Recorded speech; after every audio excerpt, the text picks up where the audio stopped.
3, 2, 1.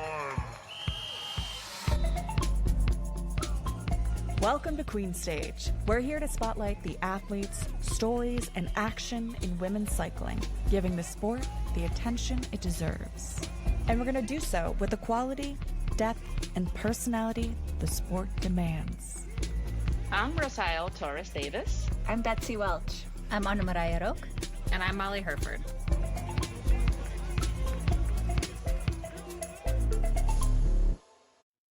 Hello, everyone, and welcome to Queen Stage. I am Rosael Torres-Davis, and I'm joined today by Molly Hurford, and we're here to bring you a little bonus episode. Molly, so what's in store in this little episode? I guess you got to meet with Geerike Schreurs, Sofia Villafañe's teammate at Specialized. How did that come about?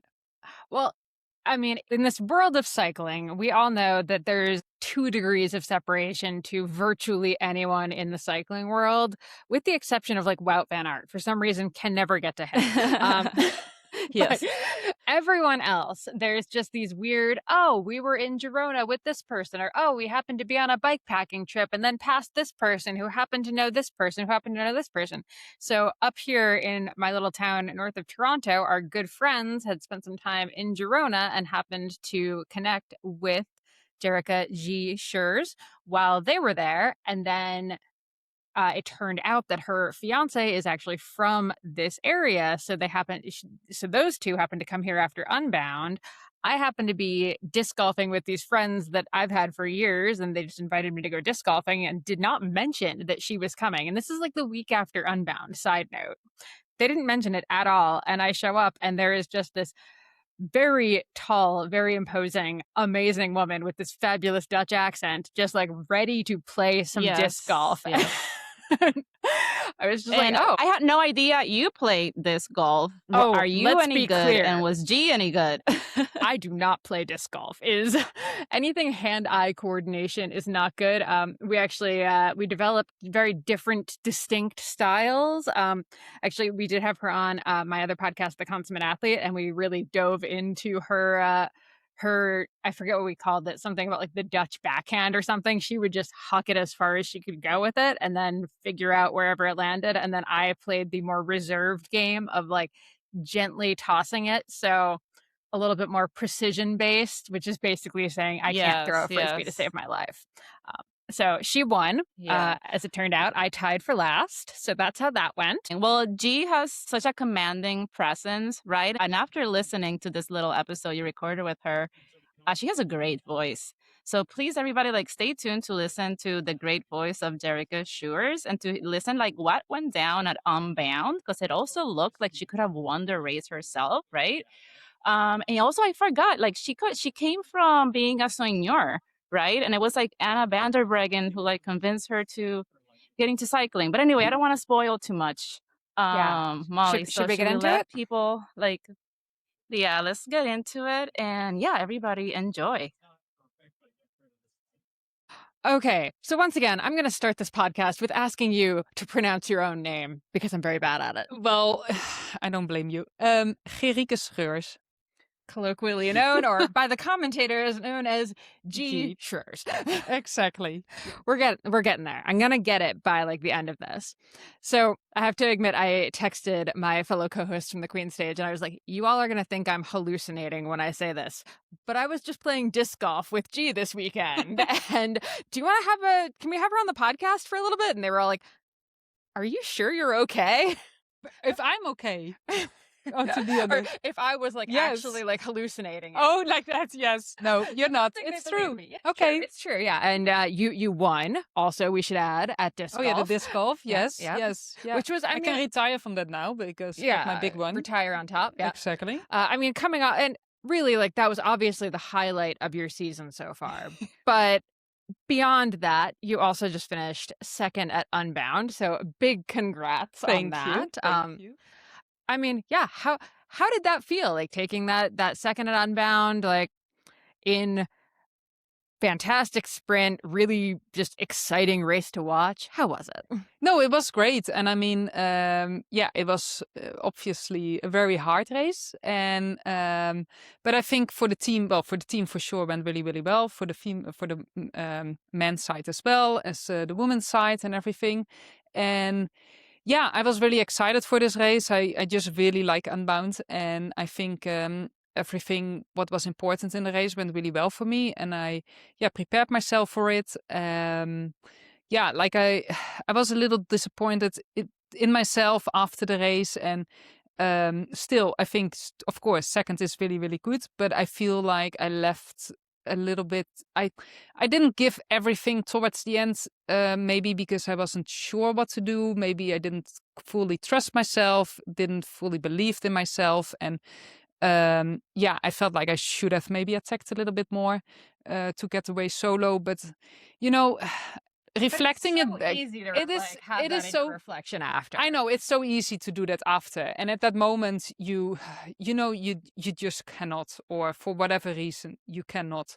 And but yeah, I mean, being second in Unbound in this really hard race and with very hard conditions, I can be super, super proud. Yeah. Yeah, and obviously your teammate won, and it's really kind of kicked off this whole conversation of like, what is the future of gravel? Is the future of gravel basically like road cycling style teams? And you've been on a road cycling style team. Yeah. So how different is it now? Like, how different is your current setup compared to when you were on just like a regular women's road team? Well, in a regular women's road team, I think you have way more like, this is your job, this is your job, this is your job, and this is how we're going to do it. So like, okay, I need to do this and this and this, and then my race is basically done. With gravel, there's so many more things what can happen through the race as well. So I feel you cannot really say like, okay, we go fully for this person because, what if you puncture? What if you do this? It's hard to get back on again. So I feel like with us now in the team, it's more important to have many as possible people in the front, and then we can start to play it towards the end. And still, I think, there's a lot of privateers. It's still a bit of like a privateer sport. And it's changing a little bit, but for the moment, I think we won't get so easily to like the whole road setup. No. Yeah, exactly. And you've been on both sides of the road setup, right? So like your backstory is so fun. We obviously, you and I have already talked about this, but talk to me about how it was you went from the road to being a soigneur for a bunch of years. And then what I didn't realize is like, I knew that Anna van der Breggen had like suggested you try gravel. I didn't really realize how involved she was in the decision that you try to go for this pro career again. Yeah, so I did. I mean, like when I was still working as a soigneur, I did a couple of gravel races, which went really well. But like I said, without any kind of training, just you went into it and just having fun, no pressure, whatever. And then towards the end of the season, Anna stayed with me for a little while, and we were chatting. And she's like, and I had it in my head like that. I thought like I would love to try to become a gravel athlete, but I think I wasn't. I didn't have enough confidence enough to like maybe say it out loud. And then Anna said like, hey, why are you not trying gravel? Because Specialized keeps asking us like if we have riders who want to do it. And I mean, she worked with Specialized already for so many years. So she was basically the one like, hey, you know what? I'm just going to reach out and we're going to see where this is going to lead. So yeah. Women supporting women. I love this. And speaking of, I mean, you were racing Unbound the day she's back in the pro peloton. Oh, yes. She started the Giro that day. She was leading the Giro for a few days. And then, she had that last stage where she was in the pink going into it and kind of narrowly missed out on winning. How was it watching her back in racing that week? Oh yeah, I mean, like I remember doing her with the time trial, and I was so impressed, like with kind of the big gap she also wanted. And I was like, you know what, I have a lot of respect for Anna just how the person she is, but also, I mean, it is a big move to go back into cycling again after you've been out for 3 years, and especially with the sport growing so fast. And I mean, like, people probably expected her to be directly on the top, making all these wins, all these kind of things. And I mean, she needs to work hard for it, and as she's shown. And I feel like, it didn't come automatically. And I feel she's really, really tried. She kept trying, and she lost. She goes again, and she goes again, and she goes again. So when she won that time trial, I was just like, wow, all the hard work and all the pressure you have as well. She finally got what she wanted. And yeah, okay, would I like her to win? Of course, but I mean, she's still, happy with how she raced, and I have a lot of respect for that. Yeah, I love seeing her back, and just it's so fun to watch. Okay, what was the other big question I had to ask you? Oh yeah, soigneur life versus racer life. Which is more stressful? Because like I've been on both sides. I've been a team manager and I've raced, and I would actually argue that being part of the crew can be more high stress than actually being the racer can be. I think as well. It is very, I mean, like in the end, it is very different. I mean, you have different pressure because you don't have to perform. Like your day moves on even if the team doesn't win. Does it feel good when the team wins? Yeah, for sure, because it's also all the work you put in there. But I feel like as a soigneur or like as a team manager, there's so many more things you need to think about, while riders have sometimes no idea that these things come up or whatever, or how you need to manage this, or how you need to switch between certain, I don't know, like things happen all the time. And the riders, they don't know about it, and they shouldn't know about it because they only need to race. But then as a soigneur and team manager, you need to manage all these things. And I feel like it's sometimes much harder. And how is it racing now when you know all of that stuff in the background? Like, I feel like it actually is really hard to be a racer that now has mechanics and soigneurs and stuff when you know exactly what's happening. Like, you've seen how it's done. Yeah, the transition was actually really, really hard. Like, I was like, oh, no, you don't have to do that. Or I can do that myself. Or whatever. And then we were in Spain, and I saw like, oh, the laundry is finished from the soigneurs with the... with like all the towels from the massage. And I'm like, oh, I can put them in the dryer, and then they would say like, oh, who did it? And I'm like, oh, I did it. Oh, you think too much, this is when you're still. And I mean, like, yeah, but it's just a little thing I can help you with, or helping up cleaning up or whatever, just kind of little things. And I found that transition was quite hard, actually. Yeah, I can imagine. Because it's just not me. I mean, like, I feel like I will always be someone who wants to help or work for someone else, instead of like saying, hey, can you do this for me, or I need this now, or whatever. I'm getting better in it, but it's still hard at times. Understandable.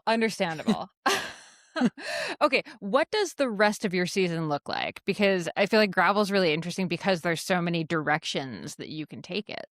Yeah, so because there's so many gravel races, and there's different series, and you can basically plan your own schedule. So I won't see the team until Gravel Worlds in Nebraska, which is on the 22nd of August, I believe. So I do a state race in Oregon. I do a race before Gravel Worlds Nebraska in Iowa, and then after I go back to Europe for for the Earth Final, some other races in Europe before I go to the Worlds in Australia. Okay, so gravel is actually really weird then, because some races you actually have you have no soigneur, now you have Andreas, you have your mechanic. I'm very, very lucky with my personal basically everything. Yes, exactly. No, but some races you don't have a soigneur or whatever. Yeah, it's like a very different vibe from race to race. So it's actually almost, I think, mentally really, it has to be really weird, because some races you're responsible for so much more stuff. Yeah. But then other races you actually need to let all of that stuff go. Yes, exactly. And sometimes, it can be almost more relaxed to just sometimes do your own thing. But that's most of the time smaller races, so there's less pressure, I would say. But like for Unbound, we are with so many people there, so many staff, and everyone has their job. But then you really need to let go. And but still, there's so many things you need to think about it as well, that I almost feel like it's easier to do of course it's easier to do a smaller race, but I mean, it's easier to do it all myself sometimes than that I give it to someone else. Yeah. I feel like you need to have so many different checklists that like even if someone else is doing it, you still need to be able to like check off that it got done. Yes, yeah, and I mean, like, okay, Andreas and I, we are constantly together, and I mean, we actually work together. He was a mechanic and I was a soigneuse. That is how we met, and so yeah, I know how he works, and I fully trust him, so I don't have to worry so much about these things. But also, I know how hard it is, so sometimes I just don't want to put that all on him. And then I'm like, oh, I can do, oh, do you think about this? And he's like, yeah, of course I have. And I'm like, okay, yeah, sorry. I will stay out of it. Okay, actually, like, I think this is maybe a personal question, but like, how has it been like working together where he is like supporting you? That has to be a shift, right? Yeah, a very big one, because it was funny when we actually worked together back in 2017 and 18. He says like, I will never date a cyclist, because he was like, oh no, they're also like, oh. He said, I will never date a cyclist. And then once we started dating, I'm like, well, I'm actually going to be, want to go, being a cyclist and everything. And he's like, yeah, okay, but you're different.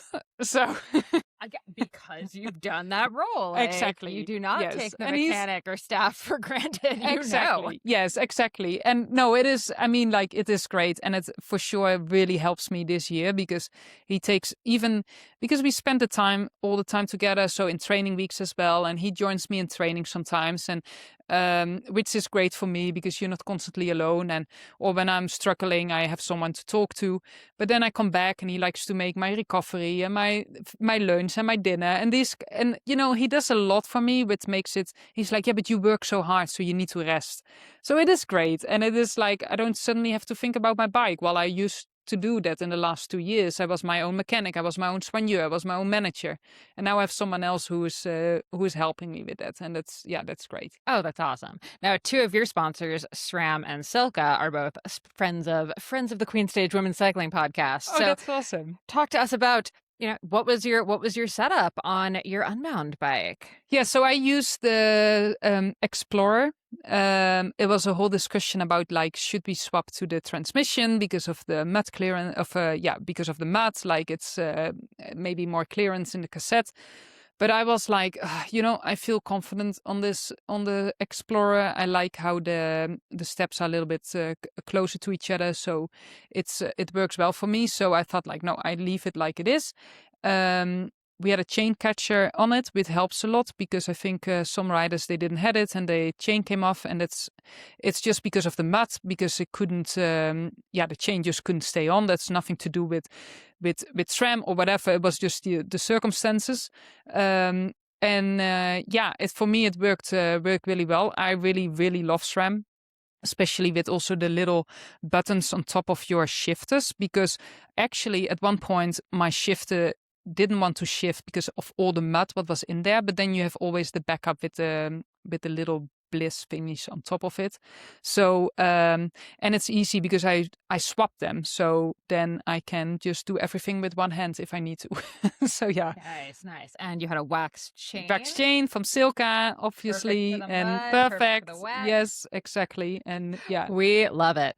And okay, because we do talk about road cycling a whole lot, and obviously you've been behind the scenes, you've been following it. Who's your pick for the Tour de France Femmes avec? Ooh. Yeah, I mean, it's gonna be a hard one. I would love Anna, obviously, but it's I think it's probably Demi Vollering again.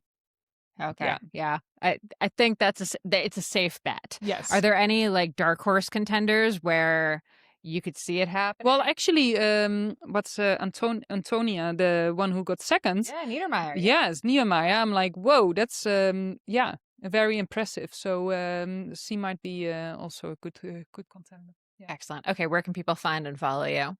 On Instagram, and it's Schreurs. And we'll include a link to that in the show notes. Thank you, G. Thank you this so very much. Fun. Thank you.